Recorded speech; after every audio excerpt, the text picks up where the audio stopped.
Hey y'all, it's Jon Ray, and today I'm doing a mystical interpretation of Genesis 1, 6 through 8, where God separates the waters above from the waters below and creates the expanse or the firmament.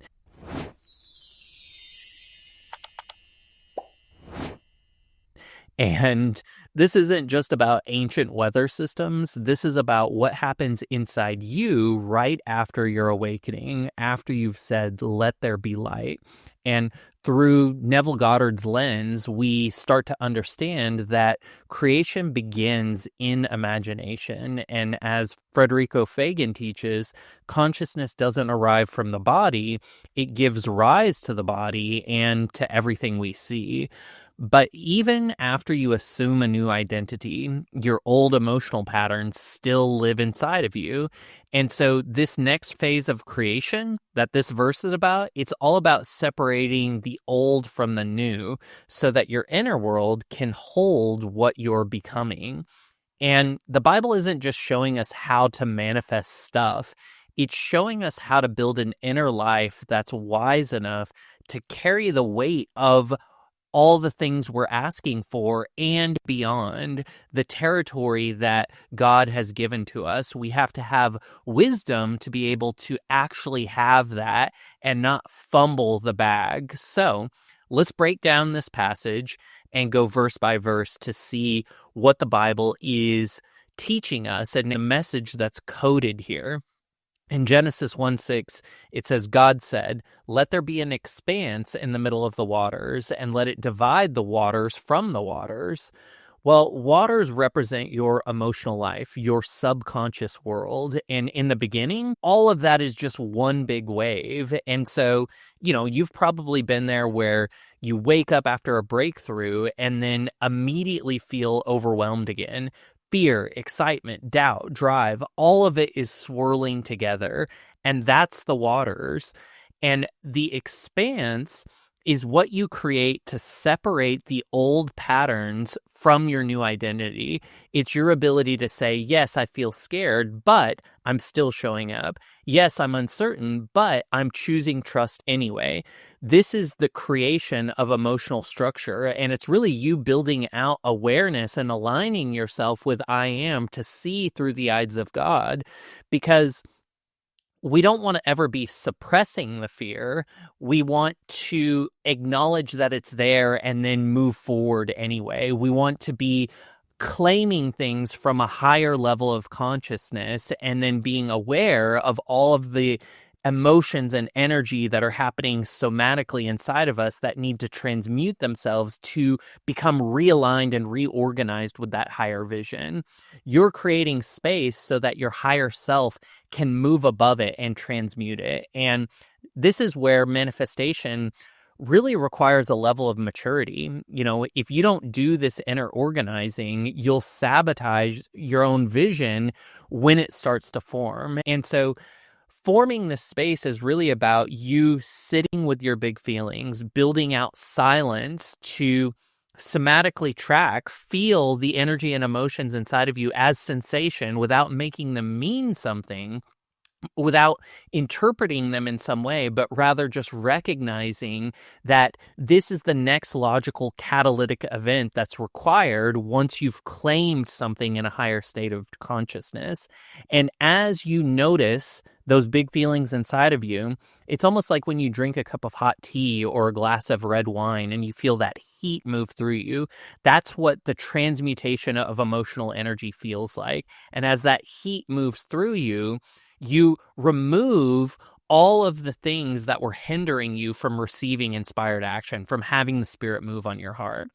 So in Genesis 1:7, it says, God made the expanse and divided the waters which were under the expanse from the waters which were above, and it was so. Okay, so this is the moment of conscious separation. It's you becoming the observer of your life. The waters below are your old survival patterns. Fear, comparison, control, where the waters above are your aligned state, intuition, peace, confidence, and you You're building that middle ground. You are the intermediary that is consciously transmuting that energy, moving those emotions into a higher state of frequency. And you're creating the firmament where wisdom can speak to you and through you clearly. Have you ever had one of those days where you caught yourself in like a panic spiral? There's that old book like Alexander and the Terrible No Good Very Bad Day, where just one bad thing leads to another and another and another, because you end up focusing on what's happening rather than living from the higher desire, living from the higher state. And once you become the observer, which is building out the firmament, once you become the awareness that is watching your life rather than reacting to your life, that's when you can say, wait, I'm not going to do this anymore. I'm going to make new choices. I need to breathe. I need to remember who I am. And that's this verse in action. You've divided the waters. You've pulled your focus back into the version of you that can actually hold the vision that God has for your life, even when the old waves are still trying to crash. This is the value of becoming the observer rather than somebody who's in constant knee-jerk reaction to the world around you. Genesis 1:8 says, God called the expanse sky. There was evening and there was morning, and that was the second day. So to name it in the Bible is to claim it. You've just created mental sky, space between stimulus and response, room for imagination to breathe, space where your old story no longer runs the show because you're aware of it, you're hovering over it.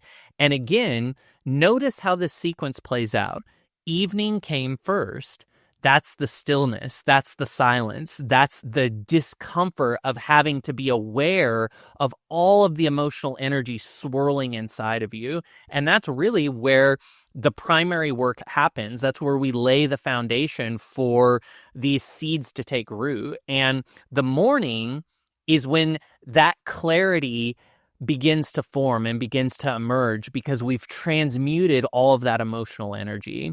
You've probably noticed this in your own growth where you're journaling, meditating, maybe you're visualizing, and for a while nothing happens, or you actually feel worse in your body, because anytime you claim something at a higher level of consciousness, you're essentially saying, okay, now I need all the rest of me has to move up to that higher state of consciousness, which means that those base level energies have to spin themselves out. And so oftentimes when you claim a bigger vision for yourself, the first experience after that is disbelief or fear or worry, projecting onto yourself or feeling telepathic projections from others that, you can't do this.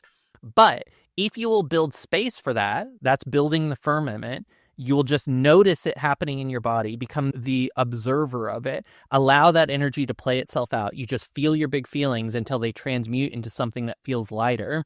That's when something's going to click. A conversation will start to line up, a solution will arise, and you'll start to see what you need to do, not out of duty, not out of obligation, but because it feels like the inspired, obvious next step.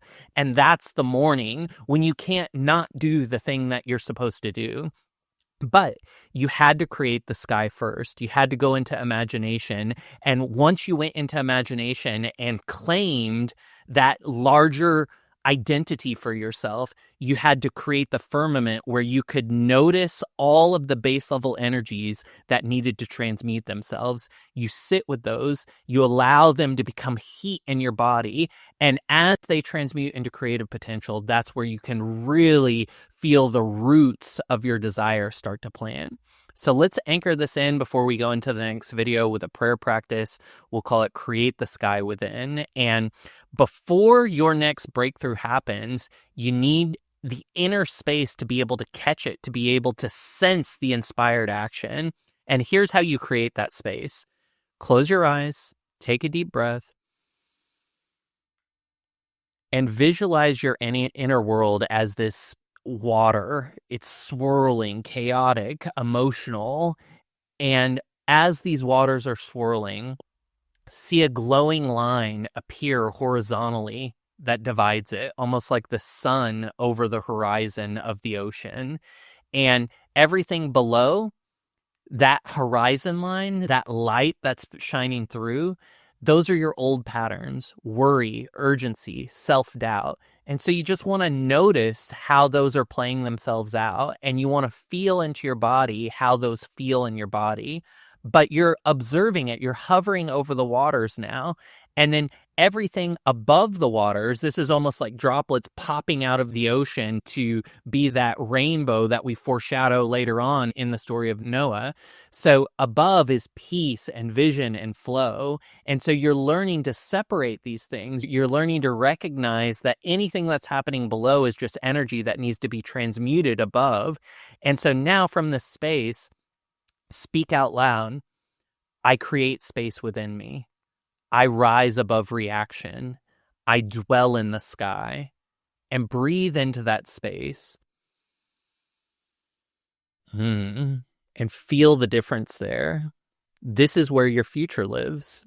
And it's the space that you create in order to begin to receive. So in our next video, we're going to talk about how dry land appears, how ideas become grounded, how you start to see real results form in your life, and how to recognize when your inner work is ready to become physical structure in your life.